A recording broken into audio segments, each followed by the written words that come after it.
All right, I'm now at a point where I want to disconnect more of the wiring harness connectors. And so obviously I have some already connected that we did earlier, but here we go. We got a blue one over here that's connected. Just very simple, lift the tab up. If you can see this, lift the tab up and move it out. Boom, right there. We got right here on the throttle body, we got the front one is a little smaller than the rear one. But same thing, tab, fairly easy. It's got a yellow little rubber insert, and the back one has a blue one. Blue or purplish, bluish. So pull that out. Then you over here, here's the really large one that's on top there.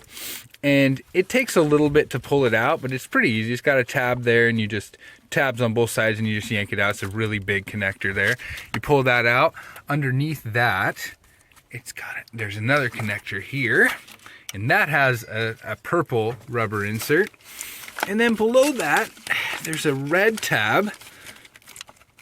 You pull that guy out, and it's got a gray insert. And now, this is all able to move well over here out of the way.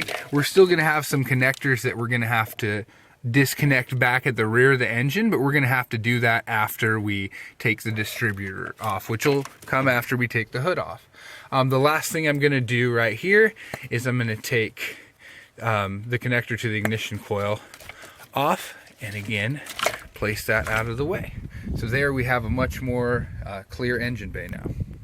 All right, so my next step is going to be taking the actually entire alternator assembly with the bracket out, just so I have much more room. And in order to do that, I need to do two things before I even go to taking the bracket off. Back here, I need to disconnect the alternator, and what that is it's got a little nut, a washer, and then a bigger nut back here in between the ground and the alternator connector that it's clamping together. And so you need something. The small nut is a 1/2 inch.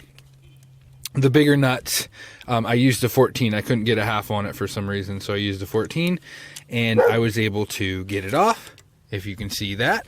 And then back down over here, there's a connector, but the way you get to it is back over here where I was before. There's a little tab right here. I don't know if you can see, but there's a little tab, and I used a screwdriver, pushed it, and it comes out, and that connector has an orange rubber piece to it. So we know that that goes to the alternator. So to get the actual bracket, there's 3 bolts. It's really that simple. Well, I think there's actually a nut over here, not a bolt. And there's a bolt, and then there's a bolt down underneath it, right underneath here. And you just need a 14 socket with extension to get them out, and then the whole thing comes out. There's just one more thing with pulling this whole thing out of the unit, and it's right here. It's this little clamp that holds the harness. And what it is you just take a screwdriver and pop this piece out here, and the clamp will open up so you can pull the harness from, just move the harness to the side, and then you can pull this out. It's on this bolt right here.